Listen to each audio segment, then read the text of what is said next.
Welcome everyone. Nice to see you all. Welcome to the AA for those who are new to the place, which I believe is the majority of you.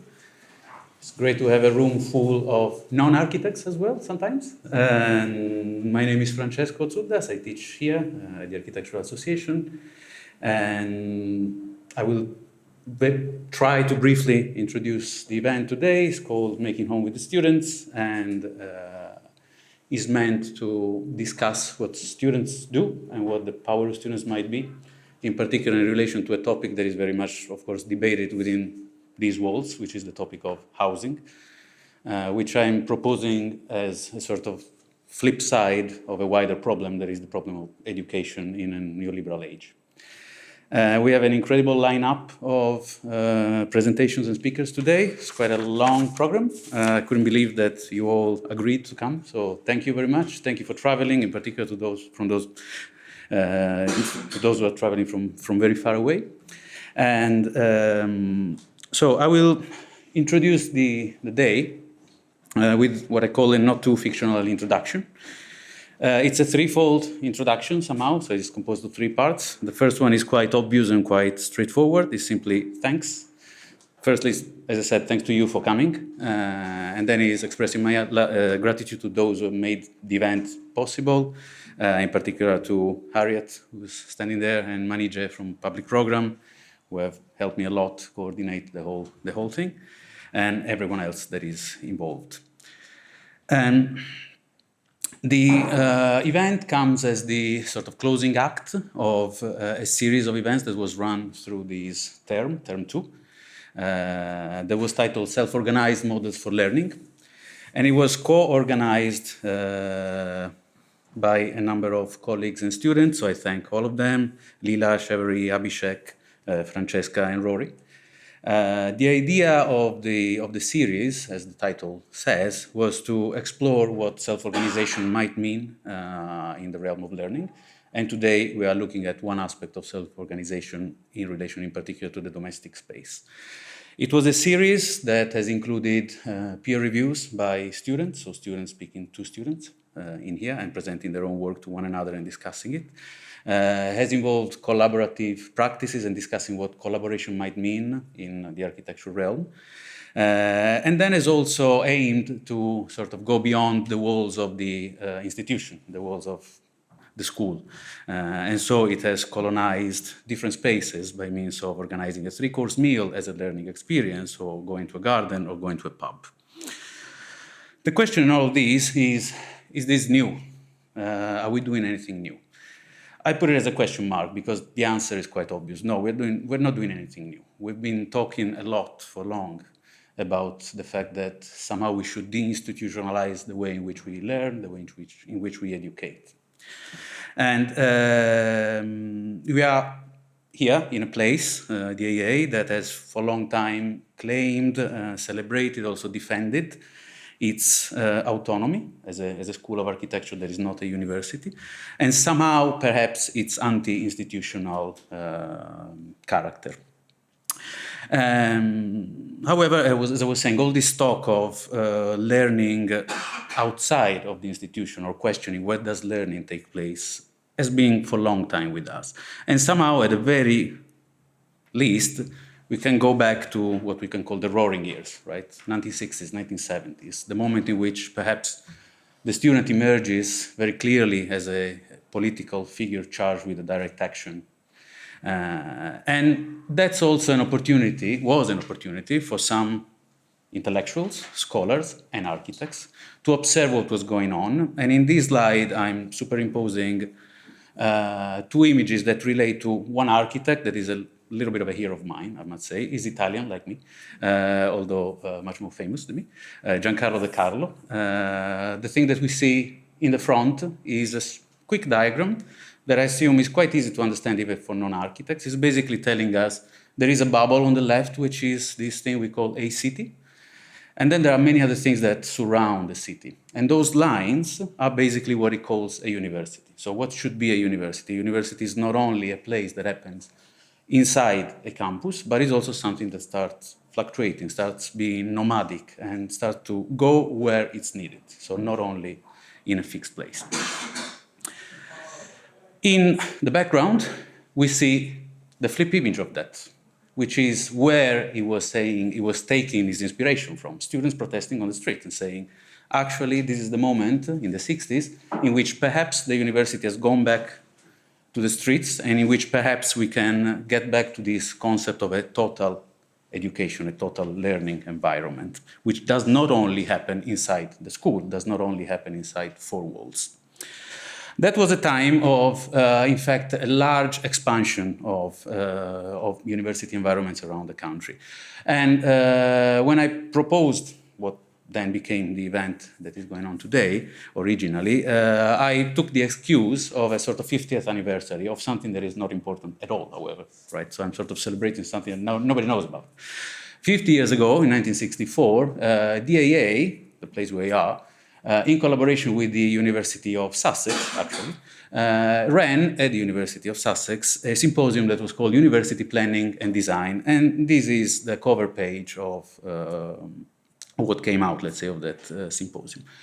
I don't know how much you can read, but the things in white are names, and some of them are quite perhaps famous for an architecture audience. They are names of famous architects of the time who were busy building spaces for universities and were also busy building with them spaces for residentiality for those students. Okay, so they were the new campuses.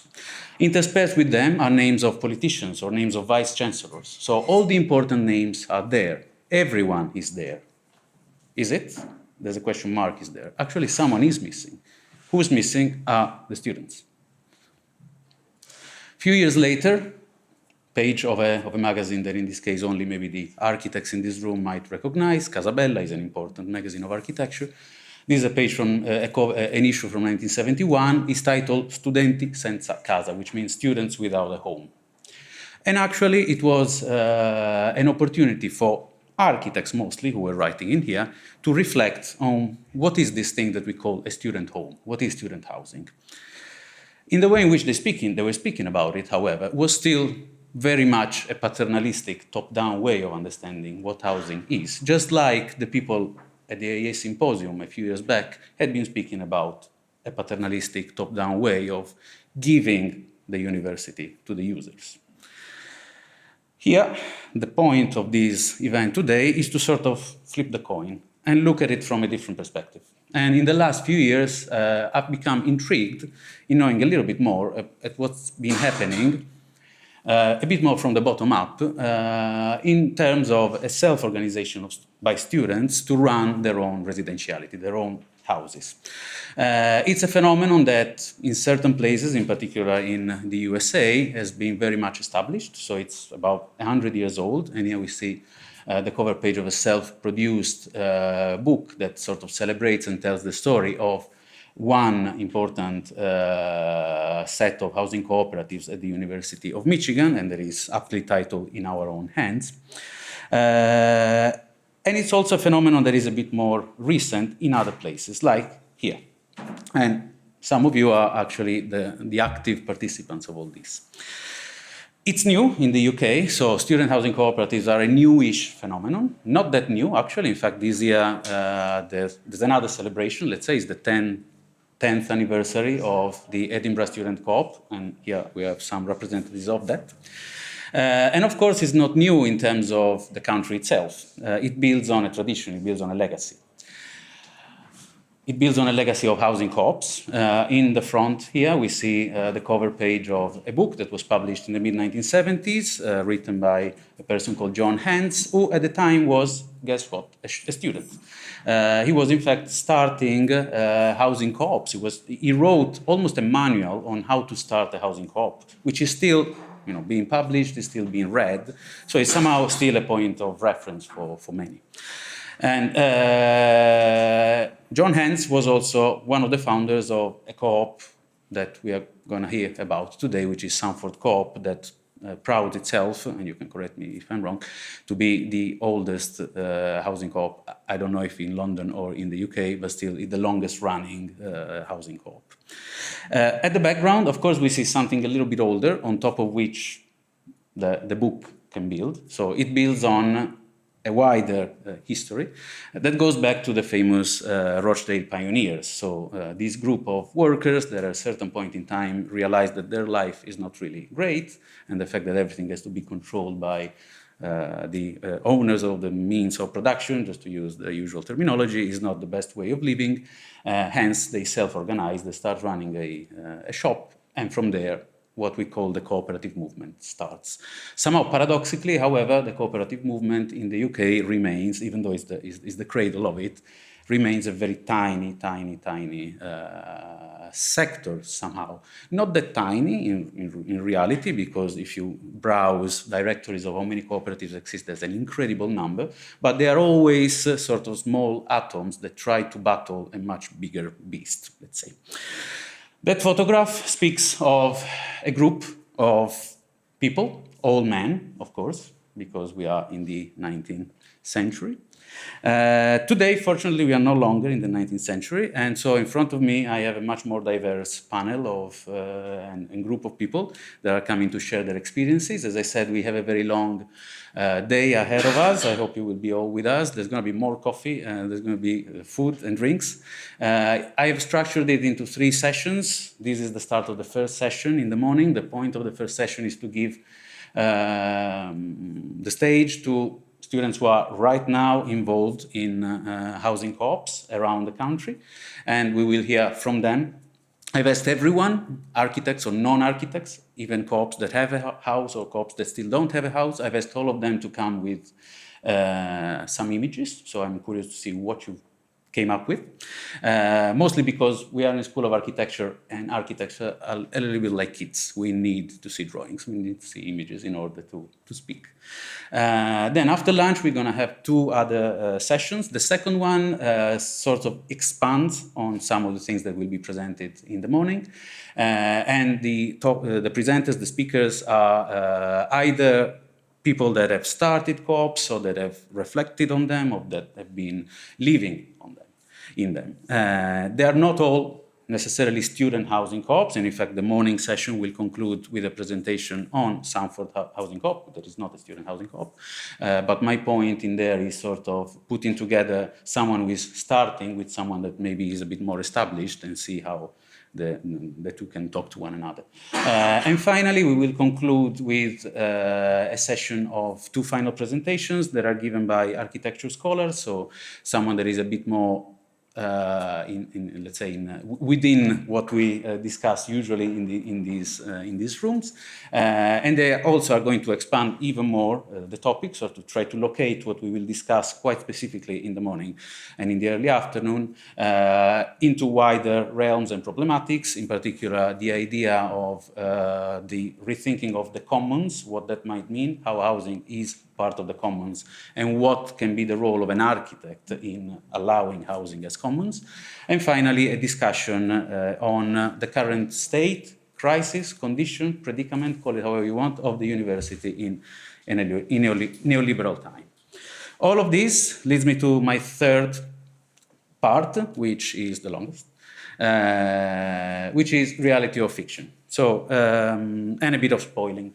Meaning, in what will follow now, I will spoil a few things that are going to come later. So sorry for those who were aiming to show things for the first time.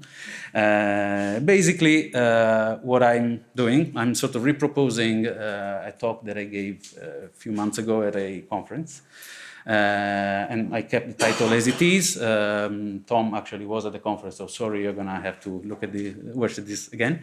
It's titled "Life is Good, a not too fictional tour around the talking walls of the houses for cooperative living." And now I sit.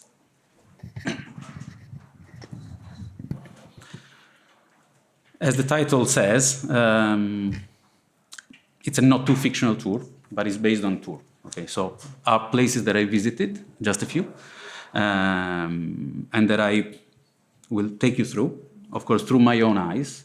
You might all have a different view of them, in particular those who already know these places. Right, let's start. So, a flight of 8 steps that carry signals of ruination, the peel finish on the concrete blocks, leftovers of cigarettes and other debris sparsely scattered. Pink tainted stone, or the likes of it, topped by a cornice, counted the round-down feel with a sense of grandeur that speaks to the history books of capital A architecture. The walls on top of these rusticated bays are covered in clay-colored tiles. Graffiti complete the build-up. The left-hand slide is clearly figurative, a mix of Matisse's Dance and the Fall of Man, set on a landscape of scattered dwellings.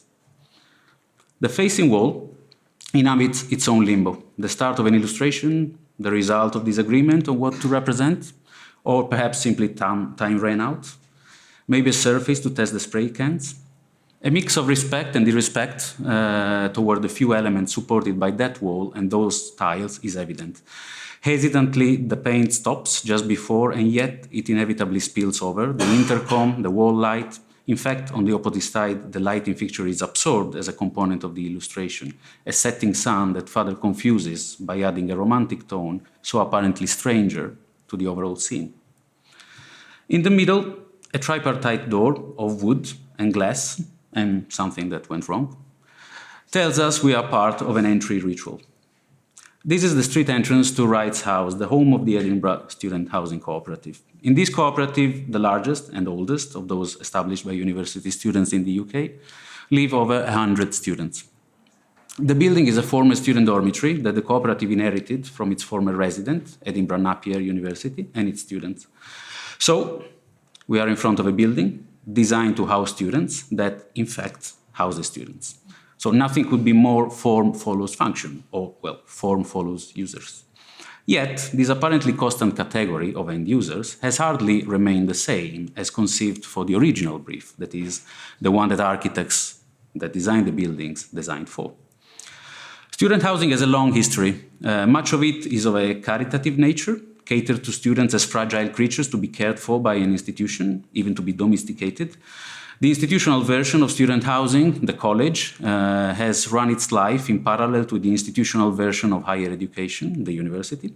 And its founding act, so we know, is in the good heart of an English pilgrim. So on his way back from the Holy Land, Georgius de Londonis, that was the pilgrim's name, stopped in Paris in 1180 and reserved the room to lodge 18 poor scholars in Hôtel Dieu, was itself a prototype for another modern institution, the hospital. A few decades later, a treatise titled De Disciplina Scholarium advocated that poverty should not get in the way of scholarly endeavors and included in the duties of a master also the running of a hostel for students.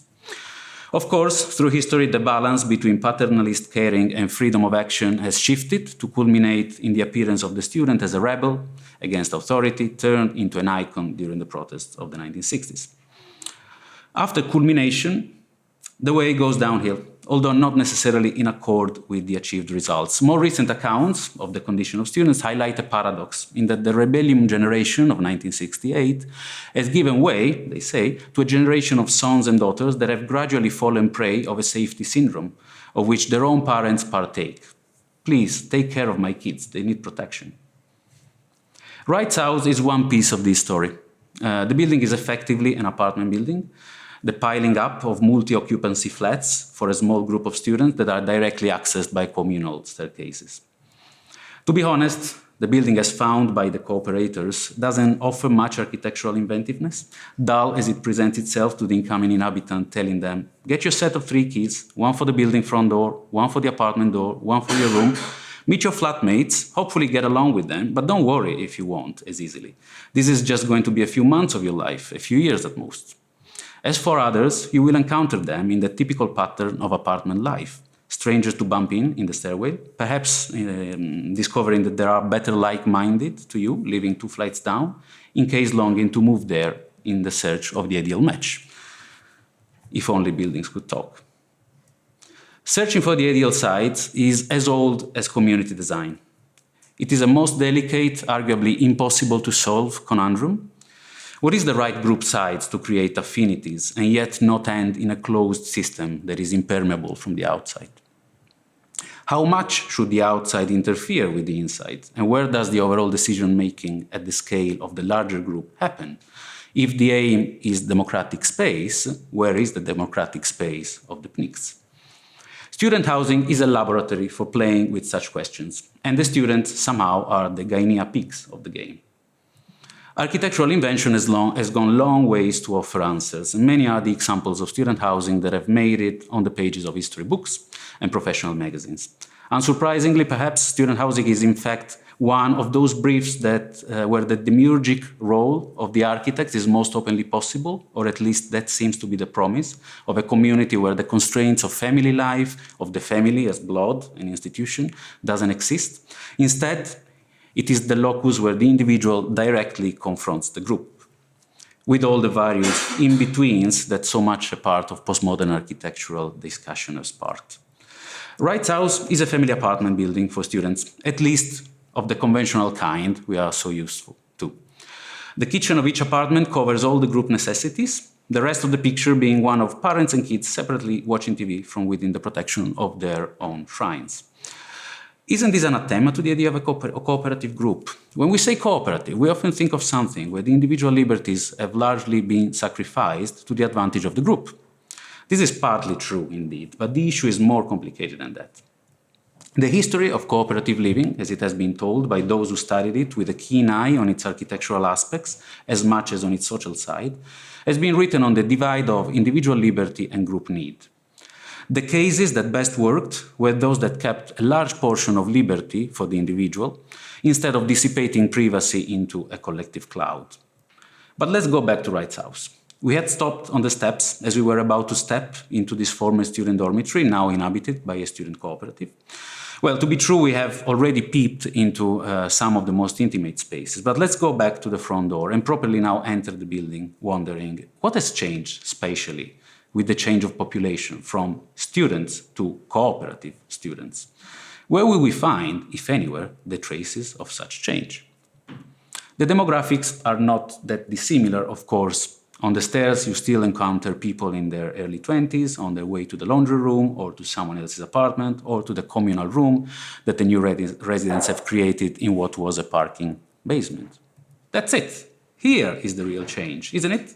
The communal room, a testament to the will of a group to combat their own building. If the staircase cum apartment principle is inflexible to easy change, the search has to look elsewhere to find that PNIX, that democratic space, that was nowhere to be found in this monotonous apartment block when the cooperators got it. It is here, in fact, that me and my teaching partner and my students from architecture were immediately taken after climbing those few steps from the street. Nothing strange, as a group visiting the building needs a place to congregate in order to be given a proper introduction. Every tourist guide knows that.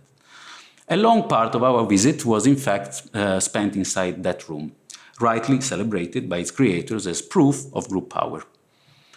But let's go back to the front door once more. Past the door, we get into a hallway with a grey concrete floor mirrored by a suspended ceiling of the kind that can be found possibly at every latitude on Earth. The walls of the hallway are painted orange, and the more we walk through the building, the more we'll discover that orange and yellow are key colors for the communal spaces. A notice board hangs on one of the walls, something to be expected for a collective residence. Notice boards are always very interesting objects to observe. They are like a game board, palimpsest of actions that are piled up over time. Each new notice that is added inevitably confronts what is already there. And in the final layout, which is never final by definition, at least as long as there are people living, in the final layout, I was saying, is the register of individual attitudes toward collective interest. Anyone pinning a notice will act within a spectrum that goes from respect to selfishness. A number of questions underpin this apparently simple ask. Can I cover that message?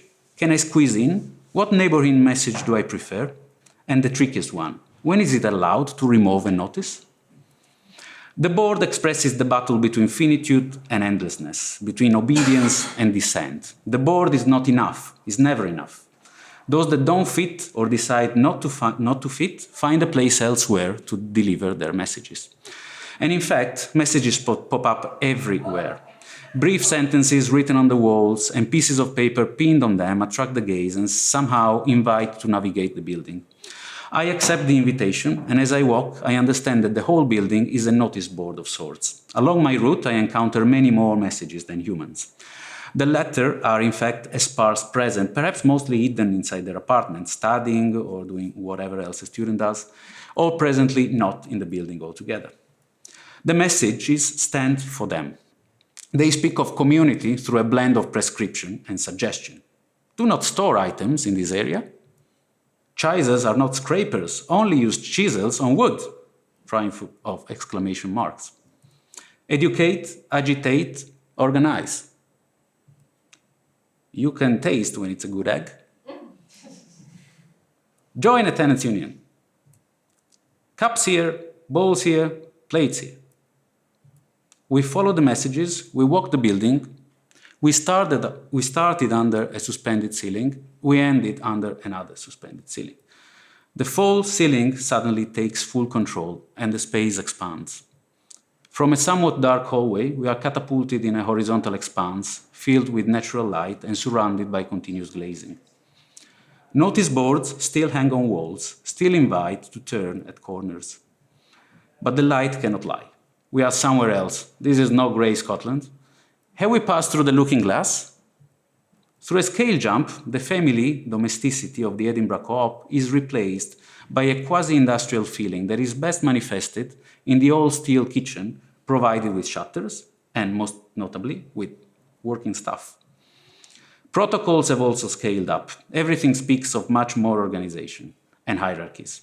We are now in the territory of UCHA, acronym that stands for University Cooperative Housing Association, a cooperative whose history goes back to the mid-1930s. The light is that of Southern California.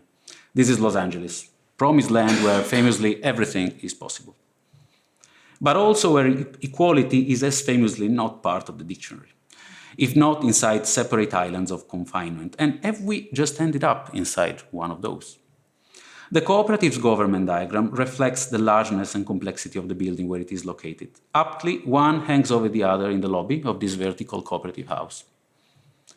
Hardman Hansen Hall is the name of the building, a tower designed and built in 1973, not a reclaimed guest house turned into a residency for the most active, as in Edinburgh. Hardman Hansel was designed for cooperative living as its intention. It is one of three buildings that are grouped at the top of a sloping street, the only purpose-designed cooperative house alongside two reclaimed structures. One, SN Hall, is a motel-like type of building with a balcony access to the student rooms. The other, the most relevant for our architectural connoisseurs, is Robinson Hall, an international-style building built in 1937 to the design of Richard Neutra and previously known by its formal name, the Landfair Apartments, or by its nickname, the Glass House. Beyond the trio of buildings, a more general smell of student life permeates the neighborhood in a most peculiar American sense. UCHA is the only properly named cooperative component of an otherwise land of student self-organization made of Greek letter fraternities. You know, the Greek fraternities? Those mythical and mythicized enclaves of deprivation, ritualization, exploitation, and fun that some might remember in their fictionalized depictions for the big screen. Here they are, sited like fortresses overlooking the public street, with their own flags, hammocks, surfing boards, and guarding lions. One fraternity can be seen from the terrace of Hardman Hansen Hall, and is provided with some additional cliché signifiers of the good and free student life. A swimming pool, a barbecue grill, palm trees, a basketball basket, and a dog. By contrast to what encountered so far, those signifiers seem not to need any accompanying superstructure of messages, or better, the cacophony of leaflets, posters, and signage scattered around the domestic space by the cooperators is contrasted by one single text that looks almost as a warning to mark territory from aerial incursions in the fraternity house, a huge Theta Delta Chi stamped on the roof and on the pool's bottom. It's true, we haven't been inside the fraternity and cannot imagine it really as a white box of blank walls. But as we make our way back inside the cooperative tower, the terrace itself reminds us of the communicating urgency of its residents. So let's go back. Back inside, it is more of the same. Walls that talk, wise advice. The quasi-industrial scale of this cooperative complex even hints at the ghost of authority looming on us. There are fines. Because after all, cooperation doesn't mean everything is allowed. But what is encouraged is as clearly spoken out as that which is prohibited. As we open the door, it is, again, like going through the looking glass. Space contracts, the cooperative industrial complex finds its opposite in a table for 6. Just 6. This is Brighton, somewhere in the periphery of town. Sea salt is the cooperative's name. Not too far is the campus of the University of Sussex, masterwork of architect Basil Spence, Sir Basil Spence, and a project that predates the 1963 Robbins report on the condition of higher education that triggered an attempt to democratically expand access to university in post-war UK. Fronting the dining room of this family home turned into student cooperative, 2 sofas compete for space inside a tiny guest room. In this competition is summarized the somewhat nascent state of the British student cooperative movement. If the movement's success is marked by the purchase of 4 domestic walls, Seasalt is successful in being one of only few cooperative groups that are currently housed in the country. Despite its size, its communicative eloquence is no smaller than inside its larger American and Scottish counterparts. In all these spaces that our visit blurred into one, the domestic space is a vehicle for forming human alliances where an infrastructure of bricks and mortar coalesces with an overlay of messaging and plans. One reinforces the other. Walls persist in their double life of dividing and connecting, and communal life is far from being typologically expressed through their disappearance. The double-loaded corridor is a hard one to defeat. These are places far from idyllic living. Romanticizing them is a risk that might lead to their remaining marginal. Frustrating a conclusion, as this may sound, the student cooperative houses are imbued in contradictions that arise also from the non-perfect encounter between structures and signs, a distinction that good old semiologists would possibly dislike, as both walls and notice boards can be said to be signs carrying meaning. But it's now time to leave. We exit the building, our fictional building made of 3, that is, by the same door from which we entered. We leave behind the walls with their notice boards, the cheap suspended ceiling, the concrete floor. Before stepping outside, the eye hesitates on a detail on top of the front door. Life is goo. I originally thought it was just a patch of white covering a letter. Poor me, a non-native English speaker. Life is indeed goo, sticky, that is. We need to decide if we want to get stuck, and if not, how to avoid that. Nothing is simple inside these houses that talk, but where more often than not, things don't work perfectly at all. It is nice to end the tour with a touch of irony. Thank you.